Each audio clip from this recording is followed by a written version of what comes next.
la grâce est là. Et nous appliquons la parole de Dieu comme la Bible dit.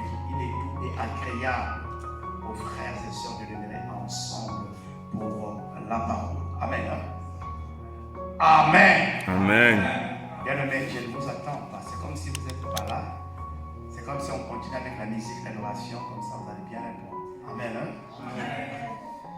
Bien-aimés, aujourd'hui, par la grâce de Dieu, je vais vous partager un thème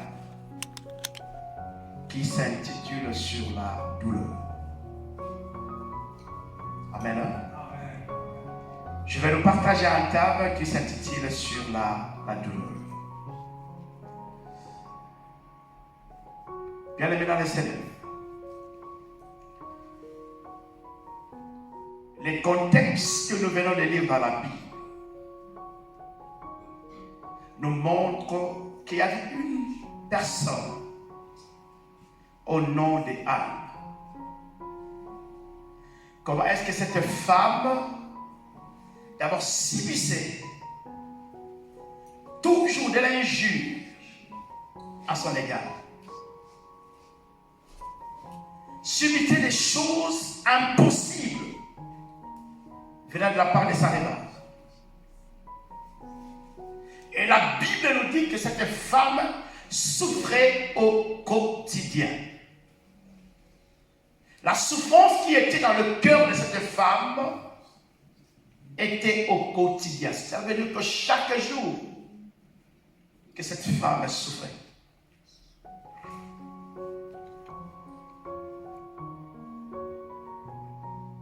Bien-aimé, la douleur, c'est une souffrance. Une souffrance pénible, intense, qui t'amène toujours à penser, à penser, à penser. Amen. Amen. Et cette douleur est beaucoup plus intense, profonde, quand les larmes sont versées. Quelqu'un qui pense chaque minute, chaque seconde, bien-aimé. Et lorsque la douleur est là, on ressent ça dans toutes les parties du corps. La douleur, bien-aimé,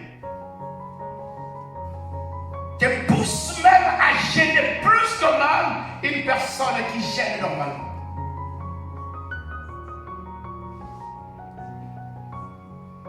Lorsque la douleur occupe ton être, bien-aimé, c'est difficile pour que tu puisses continuer à croire.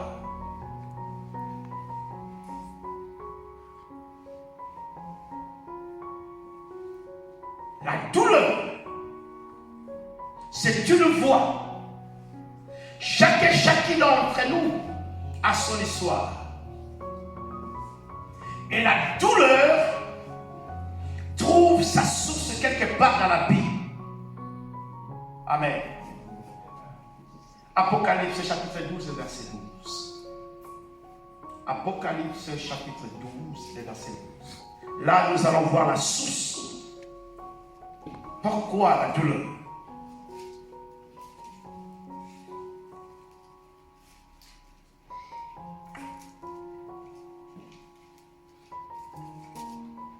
Apocalypse chapitre 12, le verset 12. Apocalypse chapitre 12, verset 12. C'est pourquoi réjouissez-vous, cieux, et vous qui habitez dans les cieux, malheur à la terre et à la mer, car le diable est descendu vers vous, animé d'une grande colère, sachant qu'il a peu de temps. Amen. Amen. Amen. Amen. Bien-aimé, dans Apocalypse chapitre 12, le verset 12. Là, c'est l'Éternel lui-même qui parle. Cieux, réjouissez-vous, malheur à la terre et à la mer. Donc, on se attend directement que sur la terre ici, Dieu a déclaré quelque chose parce qu'il a dit: le diable est descendu vers vous, animé d'un grand colère, sachant qu'il a peu de temps. Amen. Hein? Regarde. Dans les cieux, il n'y a pas de gens qui souffrent. Le ciel ne connaît pas la douleur. Le ciel connaît que la joie, l'allégresse. Puisque dans les cieux, il y a quelque chose qui se fait, qui se passe chaque jour, chaque minute, c'est l'adoration. Amen. Amen. Là-bas, il n'y a pas de douleur. Là-bas, il n'y a pas de souffrance intense.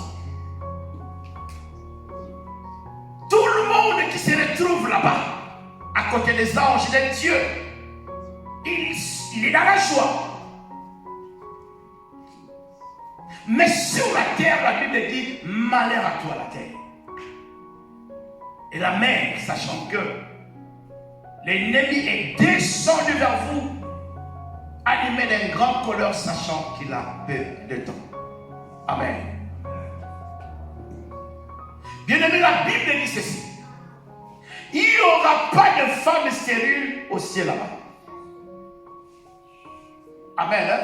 Amen. Dans le royaume de Dieu, il n'y aura pas de femme stérile.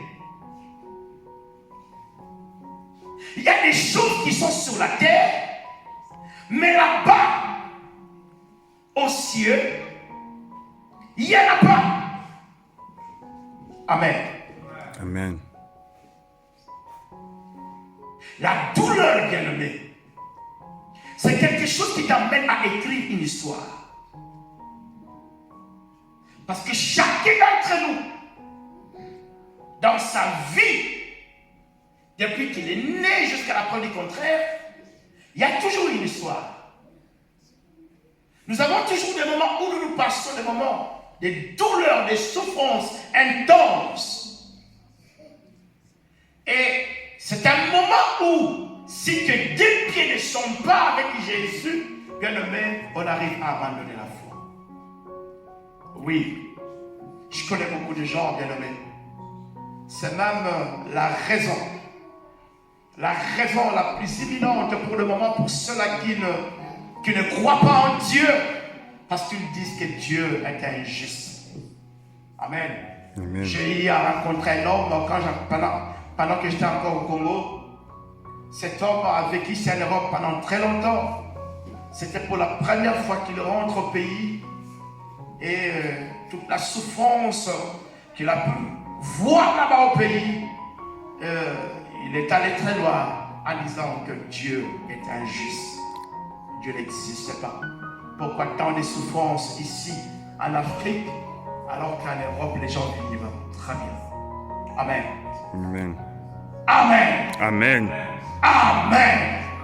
Bien-aimé, je voudrais te partager quelque chose. Et la raison pour laquelle c'est le Saint-Esprit qui m'a mis à cœur de partager avec vous ce thème de la douleur. Il y a ceux-là qui ont commencé avec Dieu, mais ils n'ont pas pu continuer à avancer avec lui à cause de la douleur, la souffrance. Raison pour laquelle Job pouvait dire, la douleur qui ronge mon cœur ne me donne même pas un temps de repos. Amen. Ça c'est Job. Pendant que Job souffrait, pendant qu'il était encore malade, pendant qu'il avait encore des douleurs intenses dans son corps, parce que tout ne marchait plus, mais il a dit, et comment est-ce que cette douleur qui me ronge et ne me laisse même pas un petit temps de repos? Quand la douleur, bien-aimé, occupe ta vie, occupe ta nature tout entière, bien-aimé, il n'y a point de repos. Tu n'auras même pas l'appétit à manger. C'est quelque chose qui vient spontanément. Oui, bien-aimé. Je connais beaucoup de personnes, bien-aimées, qui crient aujourd'hui, pourquoi est-ce que Dieu, j'ai fait ceci à toi, j'ai donné ceci à toi, mais pourquoi est-ce que ma douleur est intense? Pourquoi Pourquoi est-ce que ma situation ne change pas? Pendant qu'on était encore à Koblenz, on avait passé un moment de jeûne et prière. Il y avait une sœur qui avait beaucoup gêné en ce temps-là. Et lorsqu'elle est retournée à la maison chez elle, quelques minutes après, elle venait d'acheter une grande télé. Et la télé était tombée, puis la télé était complètement cassée. La sœur dit, mais avec tout le sacrifice que j'ai fait pour acheter cette télé, et j'ai encore ajouté le sacrifice à la prière et le jeûne. Comment est-ce que le premier jour où je rentre chez moi, quelques minutes après, et puis cette télé est tombée? Elle était complètement dérangée. Parce qu'on avait encore une séance de prière le soir, la sœur n'était pas venue. Amen. Amen. Lorsqu'on l'a appelé, elle a dit, mais mon cœur souffre. Pourquoi est-ce que Dieu a permis cela? Je fais beaucoup d'économies pour acheter cette télé. Mais du coup, la télé s'écoule et puis s'écrase. Moi qui étais à la présence de Dieu, moi qui étais en prière. Amen. Vaut mieux connaître notre circonstance. Un jour, j'ai y parlé avec mon neveu qui est médecin ici. Je lui ai posé la question, pourquoi est-ce que les gens merci beaucoup ici à Rome? Quelle est la raison? Il m'a dit, parce que les gens souffrent beaucoup. Ils ont des problèmes dans leur cœur. Et cela fait que leur tension augmente. Et lorsque la tension n'est plus contrôlable, et cela amène la mort. Amen. Amen. La douleur ronge le corps, le cœur, dont tu as du mal partout dans les corps. Amen. Amen. Amen. Oui, bien-aimé. Je ne serai pas là aujourd'hui parce qu'il y a après nous, il y a un culte qui va se réaliser ici. Le dimanche prochain, j'aurai à continuer ce thème que j'ai commencé aujourd'hui. Écoutez bien, la Bible nous parle d'une femme. D'abord, son mari s'appelait Elkanah, qui avait deux femmes, Pénina et puis Anne. Amen. Amen. Et la Bible est allée loin jusqu'à dire qu'il y a une qui avait des enfants et l'autre n'avait pas des enfants parce que c'est l'Éternel lui-même qui l'a rendu stérile. Amen. Hein? Mais la Bible dit au ciel là-bas, il n'y aura jamais de femme stérile. Mais Dieu a permis que cette femme soit stérile. C'est quelque chose qui dérangeait cette femme. Son mari avait le moyen. Et s'il faut bien comprendre, parce qu'en ces temps-là, de Anne et de Elkanah, son mari, la Bible dit chaque temps, chaque année, les enfants d'Israël se déplaçaient pour aller au temple, pour adorer Dieu. Amen. Hein? Amen. Amen. C'est un mouvement-là que les anciens faisaient. Ils le laissaient dans la maison. Ils se déplaçaient pour aller quelque part pour adorer Dieu. Et la Bible dit, au temps où ils se déplaçaient, ils faisaient beaucoup plus de sacrifices. Parce qu'à leur temps, le sacrifice était impératif parce que c'était une recommandation de Dieu. Mais lui, Elkanah, qui avait deux femmes, il partageait la douleur de sa femme. La Bible dit, il aimait beaucoup plus Anne que Pénina. Pourquoi? Parce que Anne n'avait pas des enfants. Pour lui, il pensait simplement sa devant sa femme était quelque chose qui devait faire du bien à sa femme. Mais tout ça, c'était insignifiant. Et pendant qu'il donnait des choses qui devaient être sacrifiées à Dieu, la Bible dit, Elkanah donnait beaucoup plus de portions à Anne que à Pénina. Pour lui, c'était une manière de la soulager parce que sa rivale n'arrêtait pas à parler mal contre Anne. Sa rivale était tous les jours là. Donc c'est quelqu'un, c'est comme quelqu'un qui a limé quelque chose pour que Anne puisse être chauffée. La présence de Pénina dans la vie de Anne, c'était un scandale. Anne ne pouvait même pas respirer. Oui, bien-aimé. Il y a des douleurs, bien-aimé. Et cette douleur-ci comble ton cœur, ta vie. Tu n'auras même pas un temps de repos comme Job.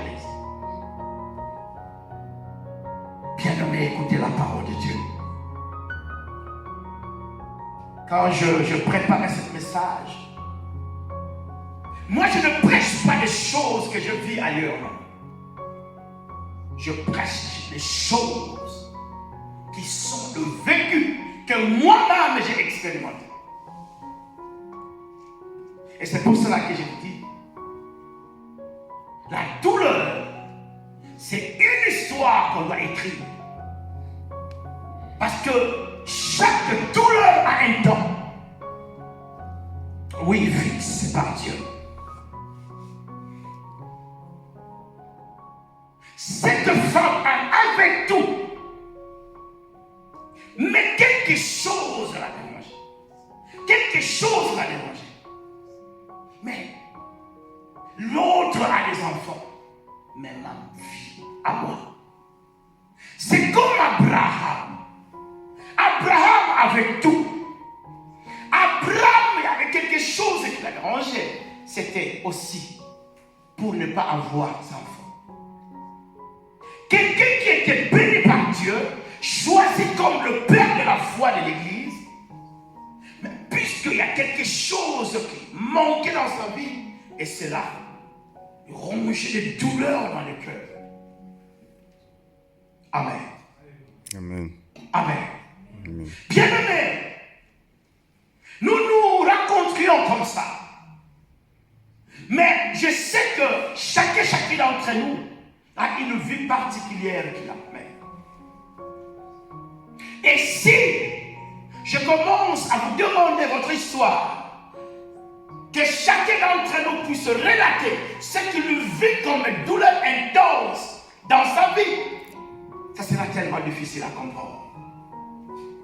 Amen. Et c'est pour cela que la Bible dit, la douleur, lorsque c'est tellement intense, il y a quelque chose qui va commencer à couler en toi, sans pour autant les forcer, ce sont des larmes. Amen. Amen. Bien-aimé, pour que le larme sorte, il faudra que tu sois dérangé. Si le cœur n'est pas dérangé, l'âme ne sortira pas. Amen.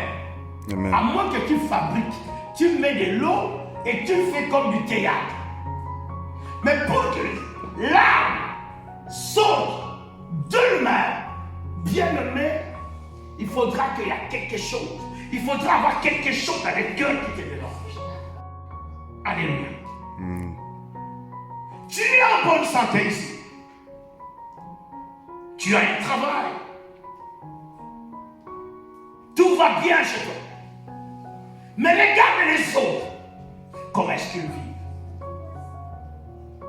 Regarde les autres. Comment est-ce qu'ils sont complètement endurés par des problèmes. Il y a quelque chose qui prime dans leur vie, c'est la douleur. Ils n'arrivent même pas à raisonner normalement comme toi. Parce qu'ils ont des douleurs. Amen. Amen. De même comme cette femme. Son mari avait tout. Tu veux quoi? De l'argent? Prends. Tu veux offrir plus de sacrifices à Dieu? Prends. Mais dans son cœur. Mais cette femme me disait non. Amen. Amen. Amen. Tout ce que tu me présentes, cela est insignifiant devant. J'ai besoin aussi d'être comme l'autre. Pour que j'aie la paix, il faudra que j'ai des enfants. Amen. Amen. Chacun d'entre nous a ses besoins, n'est-ce pas? Il y a l'autre qui peut être torturé par un travail. Mais il y a aussi l'autre qui peut être torturé parce qu'il n'a pas des enfants. Il y a les autres qui sont complètement torturés parce qu'ils cherchent à acheter une maison. Toute chose qui sur la terre ici, bien nommé, c'est un défi. Amen. Amen. Amen. Amen. Mais cette femme, il y avait quelque chose de très particulier en elle. La marche, l'attachement à Dieu. Elle était toujours là au temple pour aller adorer Dieu. Aujourd'hui, qu'est-ce que nous remarquons? Ceux-là qui sont endeuillés, ceux-là qui ont beaucoup plus de problèmes, préfèrent d'être seuls dans un coin pour se ressourcer. Mais la Bible dit, cette femme s'est déplacée à chaque fois que le droit des sacrifices se venait. Elle s'est déplacée avec toute sa famille, malgré que le subissait des choses graves par cela. Adorer Dieu. Adorer Dieu. Adorer Dieu. Bien aimé, lorsqu'on s'attache à Dieu, regarde, et c'est pour cela que Genèse 4, le verset 17 que nous venons de lire, la Bible dit, Dieu avait mis un signe à Caïn. Amen. Hein? Il a dit, c'est lui qui va tuer Caïn. Je le vengerai 7 fois plus. Caïn, c'était un enfant qui était égaré devant Dieu. Perdu. Mais Dieu avait mis un signe à Caïn. Parce que Caïn lui-même disait lorsqu'il a quitté la présence de Dieu, oh mais non, je n'ai plus d'assurance, je n'ai plus de sécurité. Quiconque me retrouverait va me tuer. Mais la Bible dit qu'il y avait un signe à Caïn pour que personne ne puisse porter des balles. Quand tu marches avec Dieu, quand tu es avec Dieu, je parlais une fois ici de ce qu'on appelle dans la volonté de Dieu. Nous avons deux volontés de Dieu dans la Bible. Il y a ce qu'on appelle la volonté parfaite de Dieu. Il y a aussi ce qu'on appelle la volonté permissive de Dieu. Amen. Amen. Les lecteurs de la Bible doivent savoir ces deux choses dont je parle. Il y a deux volontés dans la Bible. Il y a une volonté parfaite de Dieu, parce que la Bible dit tout ce que Dieu fait est parfait. Amen. Hein? Amen. L'auteur de la perfection, c'est Dieu. Mais il y a aussi ce qu'on appelle la volonté permissive de Dieu. La volonté permissive de Dieu, c'est quoi sur la terre? La volonté permissive de Dieu, Dieu peut permettre que tu endures des souffrances, des douleurs, mais pour un temps, parce que la Bible dit, Dieu ne permettra pas que tu sois tenté au-delà de tes efforts. Parce que sa main, son regard est toujours sur toi. Amen. Jamais lorsque je prêche la parole de Dieu à ceux-là qui prennent note. Parce que Paul dit ce que vous avez appris de moi, confiez à des gens qui sont fidèles. ayez l'habitude, lorsque tu t'amènes ici à l'église de Dieu, aie toujours quelque chose à écrire. La parole de Dieu doit être toujours donnée à une terre qui est réceptive à pouvoir capter la parole de Dieu. La parole de Dieu, c'est un remède qui t'aide, qui t'aidera au jour de la souffrance. Amen. Amen. Nous autres, si nous vivons jusqu'à la preuve du contraire, ce n'est pas parce que je travaille. Et cet homme avec un seul enfant. Et cet enfant était une fille. Amen. Les combles dans la vie de cet enfant, parce qu'elle avait un handicap. La fille dépendait que des autres. Et cet homme était un homme riche. Il était complètement âgé. Et il a eu une pensée dans sa tête. Mais si demain je ne suis pas là, parce que c'est un homme qui avait aimé beaucoup plus sa fille. Et c'était une réciprocité entre les deux. Et sa fille aussi aimait beaucoup plus son père. Et sa fille voyait que sa vie, son père, sa vie est nulle.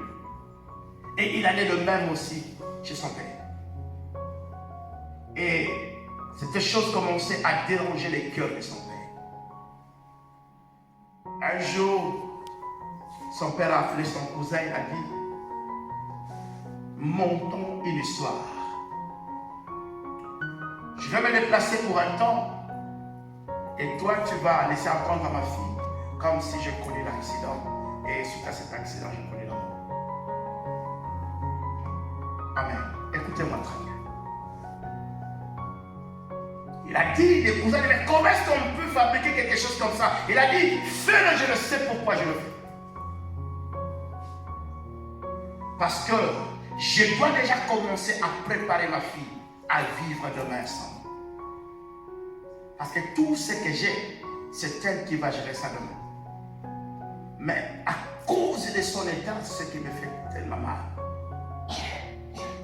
Parce que je ne vois même pas, ça c'est le père qui disait ça, un homme qui pouvait aimer, qui pourra facilement aimer ma fille avec son état.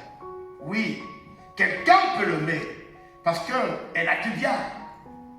Mais l'aimer avec vraiment quelque chose qui vient du cœur, ça sera difficile. Je vais préparer ma fille pour qu'elle devienne une responsable demain si moi je ne suis pas là. Ils ont préparé cette simulacre de théâtre et le père s'est déplacé. Quelque temps après, les cousins, l'enfant fait un deuil impossible. Elle pleurait chaque jour. Elle était torturée de douleur. C'est mon père qui me faisait tout. C'est mon père qui prenait soin de moi. Et je suis la fille unique. Maintenant qu'elle n'est plus là, maintenant qu'il n'est plus là, qui prendra soin de moi? Quelques temps après, le même cousin a chassé la fille. Il lui a dit, dans cette maison, ta place n'est plus ici, tu dois aller ailleurs. L'enfant dit, mais regarde mon état à moi. Je suis handicapé. Comment est-ce que tu peux me chasser? Et pourtant, je vis dans la maison de mon père. Les cousins ont dit non. À partir d'aujourd'hui, tout le bien de ton père me revient de toi. Parce que c'est mon frère. Toi, va ailleurs. Alors que c'était quelque chose qui était préparé par le père. La fille s'est retrouvée dans la rue. Dormir dans la rue. Passer de difficultés dans la rue. Alors que pendant que la fille était dans la rue, son père regardait toute tous les mouvements de sa fille. Mais il était en cachette. Jusqu'à ce qu'il a envoyé un garçon, il a dit, va, fais comme si tu vas l'héberger chez toi à la maison. Et moi, je vais commencer à te donner un peu, pour qu'elle ne manque de rien. Le frère est venu, il a pris la sœur, l'a menée chez lui, et ils commençaient à vivre ensemble. Le père voyait des doigts, mais il ne dit rien à ma fille. Et après quelques temps, la fille, malgré son état, était devenue amoureuse. Le frère qui l'hébergeait encore chez lui. Et le frère aussi était amoureux de la fille. Ils se sont entendus. Parlons-nous maintenant de notre passé. Tu seras ma femme demain. Je veux te connaître plus. Parle-moi de toi. Moi aussi je te parlerai de moi. La fille commence à relater. J'étais ceci. J'étais la fille unique. Mon père a beaucoup de biens. Mais quand mon père était mort, la famille de mon père m'a complètement chassé de la maison. Raison à laquelle je me suis retrouvé dans la rue. Le monsieur aussi a fait le même. A relaté à sa fille, à sa femme future, sa vie. Et les deux se sont mis d'accord. Planifions maintenant comment est-ce que nous allons organiser notre mariage. Quand bien même nous n'avons pas de moyens. Le père de loin remarque que l'homme à qui il avait confié sa fille était devenu amoureux de sa fille. Il a trouvé ça normal. Il a dit maintenant au garçon, je veux t'aider. Maintenant, amène ta femme qui est ma fille dans mon bureau. Un jour, ils étaient en train de marcher quelque part. L'homme a dit à sa femme future, nous allons nous rendre quelque part dans un bureau. Et je vais te faire une surprise. La femme a dit, ok. Les deux se sont rendus dans un bureau. Lorsque la fille est entrée dans le bureau, trouvait quelqu'un qui était assise, bien porté. Il regarde, c'était son père. La fille a voulu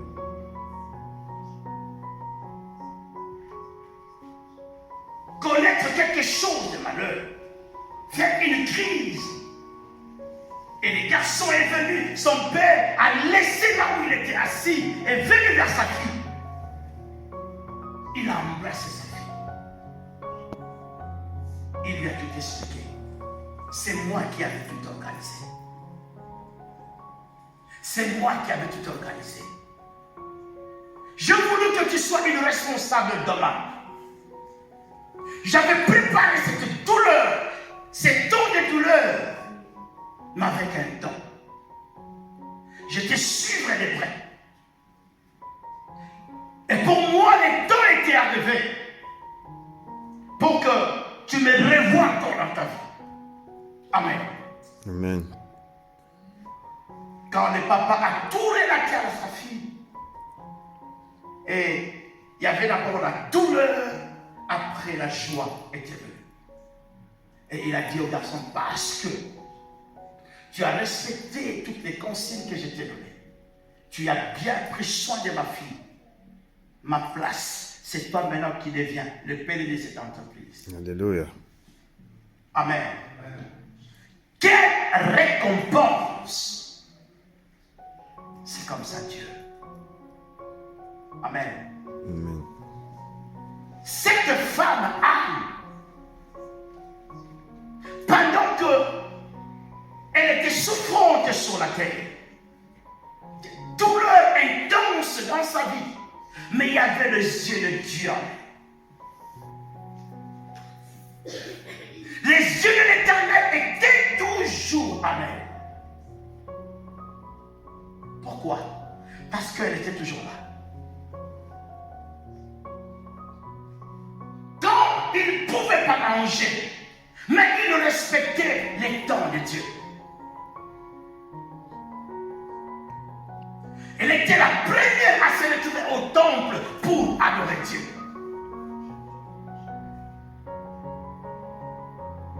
Mais Dieu regardait toujours l'heure. Quand l'heure était arrivée, Dieu m'a dit, il faudra que je bénisse cet enfant. Amen. Amen. Il faudra que je bénisse cet enfant. Qu'est-ce qui a poussé cette femme à pouvoir faire ce qu'on appelle un vœu à Dieu? Parce qu'elle connaissait la parole de Dieu. Amen. Amen. La parole de Dieu, c'est la source, la marche, la constitution pour nous qui sommes enfants de Dieu. Ta douleur, bien-aimé, la Bible dit ceci.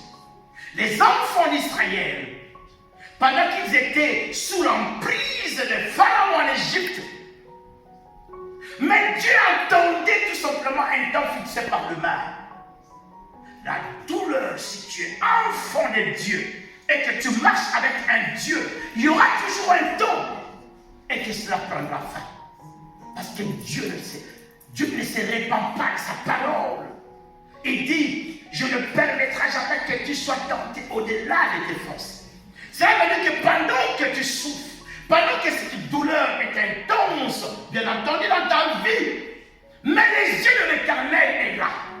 Dieu te regarde. Vas-tu abandonner? Vas-tu me régner ou vas-tu continuer la marche avec moi? Et cette femme, c'est le verset qui me plaît beaucoup plus dans la Bible par rapport à ce contexte. Il a dit, et ça fait beaucoup de temps, il a dit maintenant à Dieu, Seigneur, je veux faire un vœu. Si tu me donnes un enfant, et cet enfant, je le prendrai, je le consacrerai pour ton service. Amen. Amen. Amen. Amen. Bien-aimé, il y a des choses, lorsque nous connaissons la parole de Dieu, il y a des choses qui peuvent précipiter ta bénédiction à Dieu. Si Dieu allait te donner dans 10 ans, mais parce que tu as fait quelque chose qui touche le cœur de Dieu, Dieu la ramène peut-être en 5 ans. Amen. Amen. Les yeux de Dieu étaient sur Anne. Mais quand Anne a eu à faire ce vœu à Dieu, je prendrai cet enfant et je vais le consacrer pour toi. La Bible dit, le cœur de Dieu était touché. Amen. Il y a des choses, bien-aimées. C'est pour cela que ne venez pas tout simplement à l'église sans pour autant maîtriser la parole de Dieu. Si tu viens à l'église sans pour autant connaître la parole de Dieu, tu es un religieux.